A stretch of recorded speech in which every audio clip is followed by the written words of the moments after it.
One, two, three.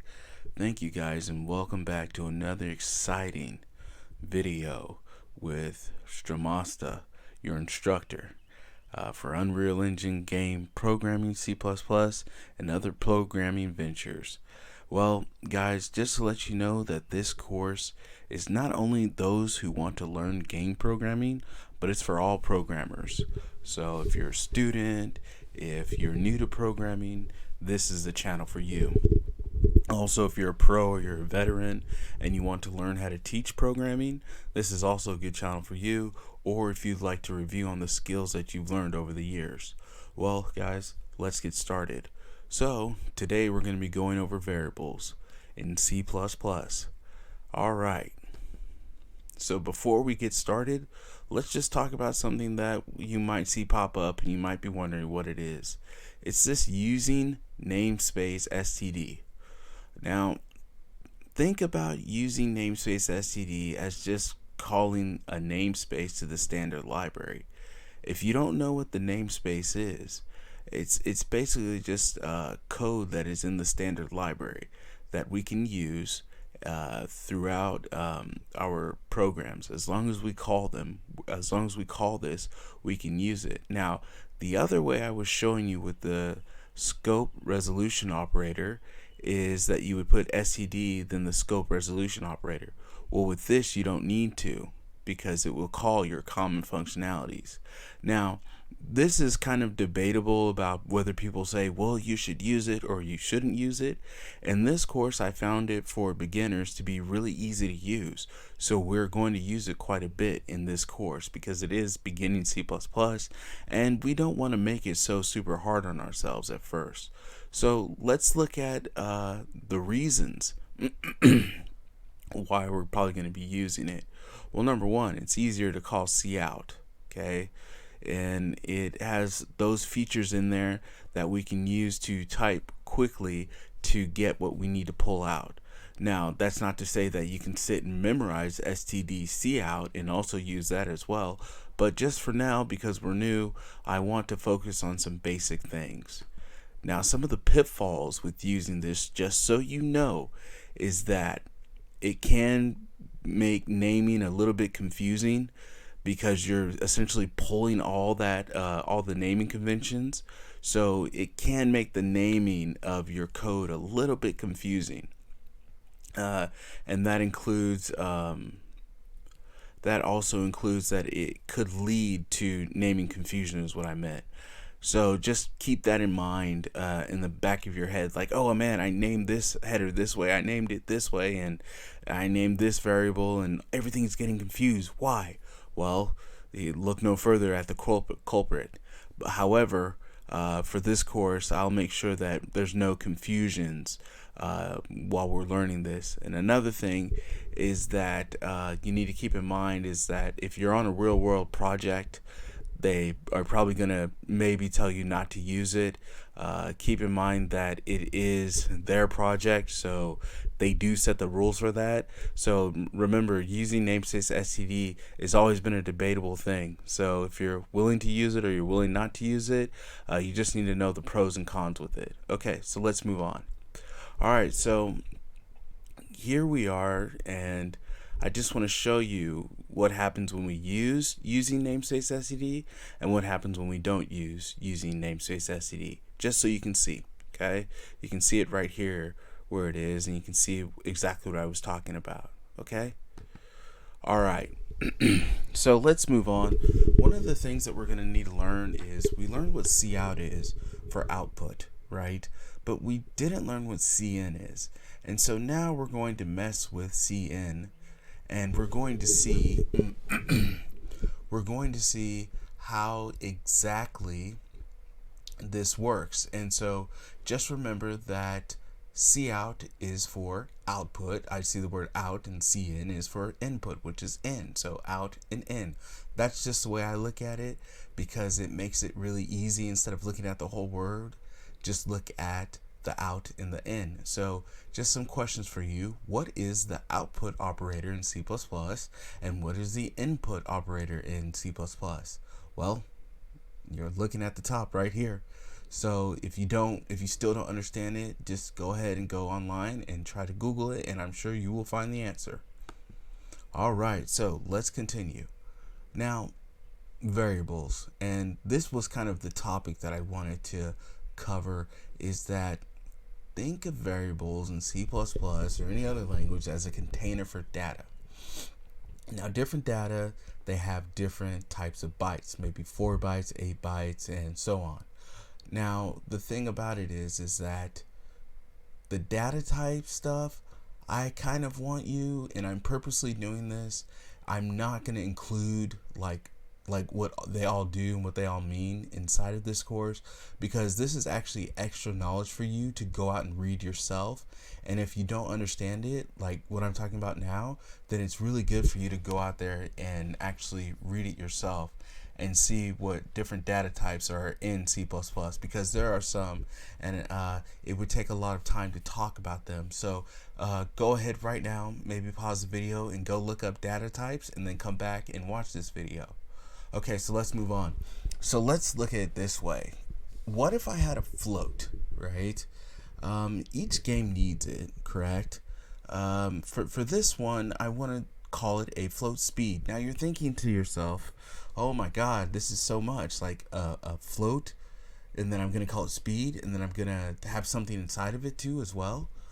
Well, these are all different particular values right here that are associated with it, that it just goes together. So let's see why we would need something like float speed with 15 in there. Alright, so let's just watch this video. I am eternal.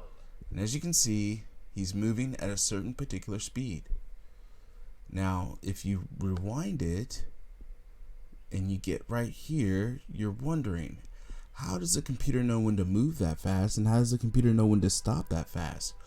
Well, I can tell you that it's because of variables, and these variables are used in C++ as containers for data, and the data is used so that we can manipulate stuff. So in C++ you need to be declaring and initializing your variables. Okay, so remember that you need to declare and initialize your variable. So make sure that you call it what it is, and then you put the information inside of it. Okay, and think of variables as a way to manipulate, store, and retrieve information or data. Okay, and that's how we're using these variables. Okay, so go back and just put it in your back of your head that it's to manipulate, store, and retrieve. That's the main premise of these variables, and you're going to be using a lot of them, especially if you use Unreal Engine. Alright, so let's move on. Okay, let's move on to here. Okay, alright. So,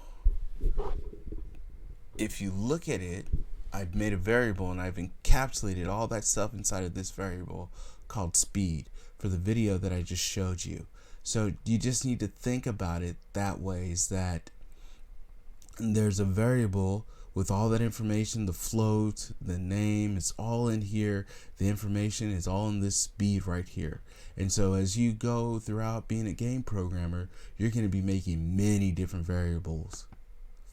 Okay, so if you are kind of confused and you still don't understand, I suggest that you go to w3schools.com and look up data types, and also get to practice with many other different data types as well. Alright, so let's get to our challenge. And here's our challenge. Your boss walks into the room and you are the only programmer.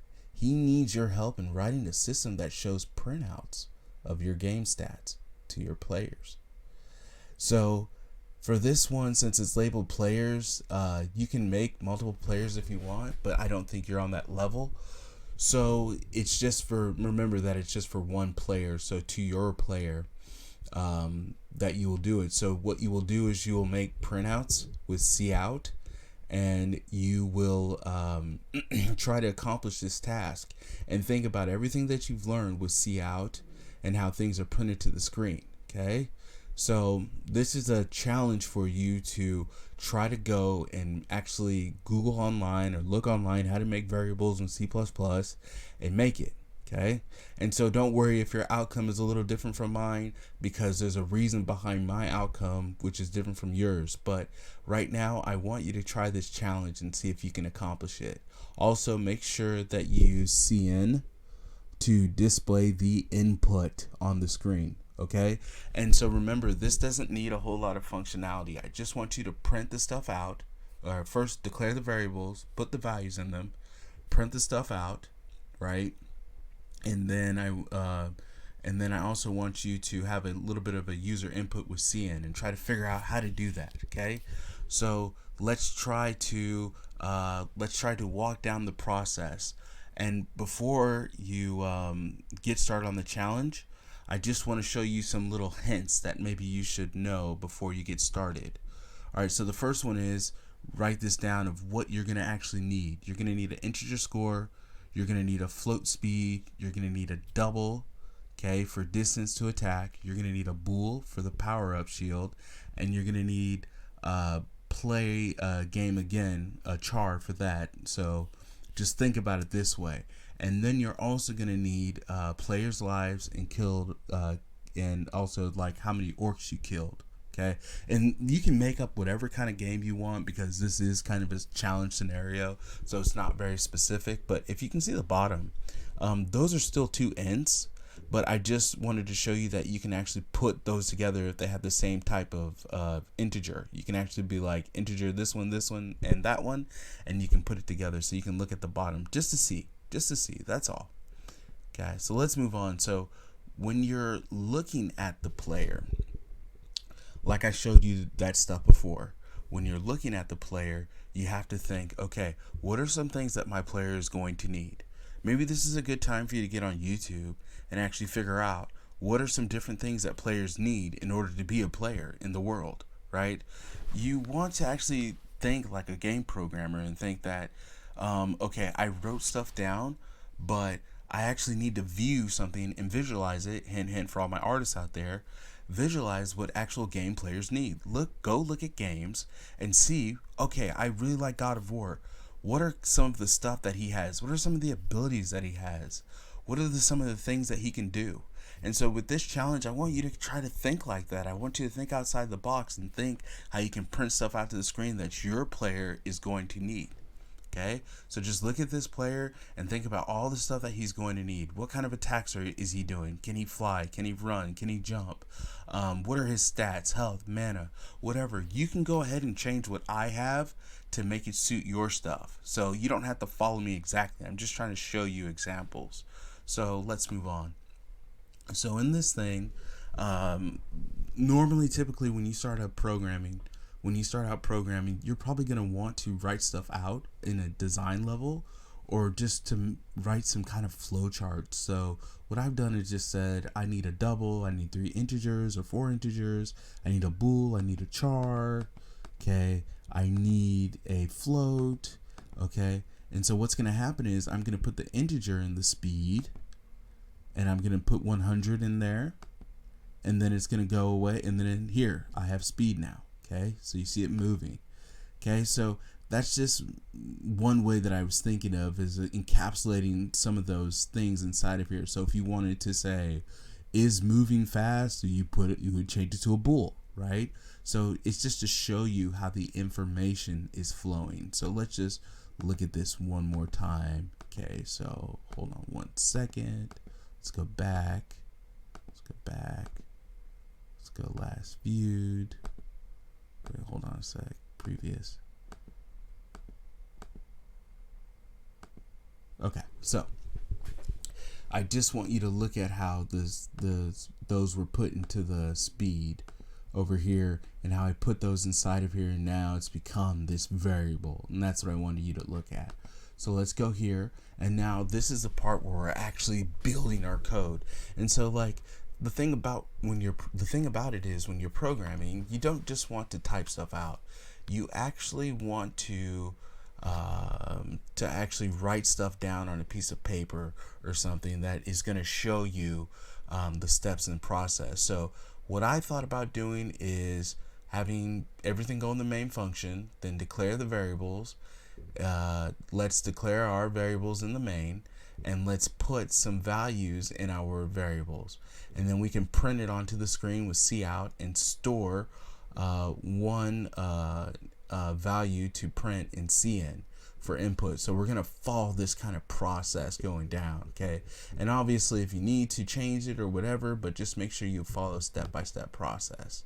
So we're building, we're going down, and then here's the thing. We're going to be using namespace std. Why? Because we kind of are new and we're kind of a little scared of using the std with the scope resolution operator. Okay, so this is going to help us to do stuff a little bit more quicker, and we're going to be using cin and cout for our basic output and input. Also, we want to make sure that the player's information shows on the screen as well. So we're going to be and we want to make sure that there's different lines, so we're going to be making sure that we use this one right here, okay, with the N. And don't forget to close the lines with a semicolon. And this is all the stuff that you need to know when you're doing programming. And then finally, you just want to make sure that we're declaring and initializing our variables, our values. So that would actually go in this area over here. Just wanted to connect it so that we know. I just wanted to make this over here because it is a big part, because sometimes people get like null errors and they're like, well, your thing, there's a null blah blah blah because there's nothing in there. And if someone told me a long time ago to think about null errors as there's something you're trying to access but there's nothing inside. So it's like you're trying to open a house, right, but there's actually nothing inside that house. You're trying to open the house and walk in and maybe take some I don't know, take some candy or whatever, but there's actually no candy inside there, but you think there's candy inside there. So that's the way you can think about nulls, being that there's really, you're thinking that there's something there, but there's really not anything there, like a house. Like, hey, I bought that new house and I thought there was some new furniture in there, but there's nothing. Wow, that's really weird. Okay, so let's look at what I've done here. And this is some of the code that I made. And you're going to see these like green looking squiggly lines, and it's because I'm using this like thing from ReSharper for C++ that tells me that, hey, look, you can actually consolidate this into one line. But what I wanted to do for our sake, because we're new, is I wanted to just go line by line and show you, just to split things up a little bit of what I did. Now in the further videos, well, in the future videos, I will be probably combining the lines because you'll be used to that, but I just wanted to split stuff. So I just kind of declared the variable over here, and then I put some values in it inside of here, okay? And then also we're going down and we're using the NDL. Oh, don't forget, we're using the NDL also to go to a new line. So new line, new line, new line. And then over here, we're using it to go to a new line. And then over here, we're using cin, and we actually created a variable right here, but we didn't put anything in it. And that reason why is because when we put the input, we're going to type it in, and it's supposed to tell us something. And then again, we're going to use the char right down here, which I call play a game again, and it's going to ask you yes. And that's all that I was looking for in this assignment. So if you did a little differently and you put your variables a different way because you saw it on the internet, that's completely fine. The key is that you understand how to declare and initialize variables. That is the key. And then obviously we have our return 0 at the bottom. So again, remember I taught you that when you have the return 0, that means that everything went well and it's gonna return back. Okay, return 0. Okay, so let's move on. And one more thing is that on our includes at the top, we have the iOS stream and we have the using namespace std. Okay. All right, so why does this matter? So let's think about, why does it matter? So if you look at here, we can compare with Unreal. And if you look at, there's include, okay. There's some variables. Okay, let's look down here. Oh, I see a variable, a float. I see a float. Okay, class. I don't see a class over here, but maybe in the future we'll start to see this. Now, do we see any printout stuff from cout? No, we don't. Okay, so what does this tell us? And remember, I told you this is the main function. Well, where the heck is the main function over here in Unreal? Where is it? And so this is why it's good to learn C++ first, because you can have a better understanding of how Unreal Engine is going to be working, right? You can try to tell yourself, okay, I can't find the main, so maybe I need to go to the documentation and see where a main function or some of the functions that I make will be put in. And so it's not to say that it's supposed to be the same as this C++, but it's to say that it's supposed to open your mind to understanding that you do need somewhere to put all your functions at, right? And you do need somewhere to put your variables at, right?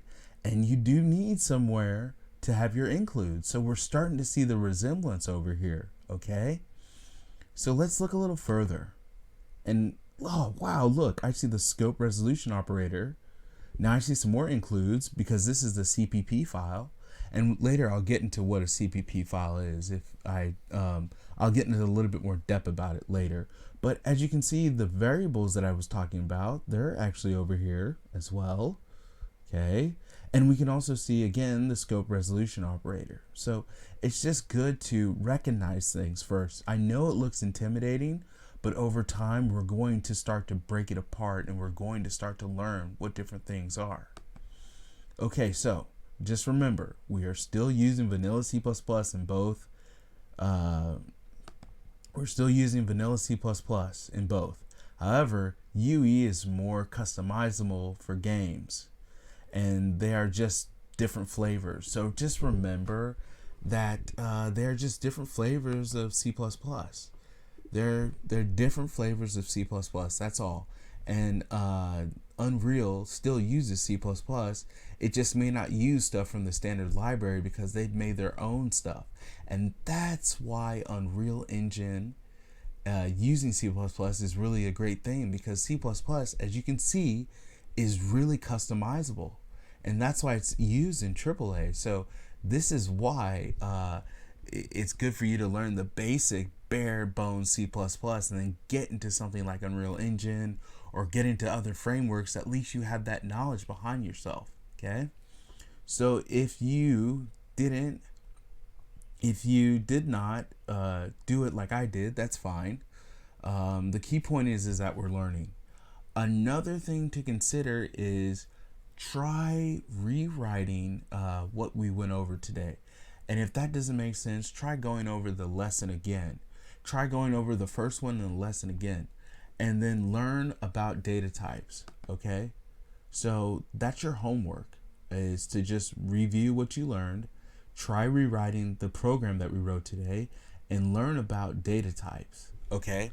So just to wrap things up, guys, thank you for coming to my channel. Please hit the like and subscribe, and I hope that we can grow together and look for more videos like this in the future. And also, guys, if you want to head over to my Unreal ALS framework where you just want to learn UE, then go ahead and just go over there, because I will be pumping videos in that section as well. I have a U object in that section. I also have an A actor video in that section. So again, thank you and have a good day, and I will talk to you very soon. Okay, bye.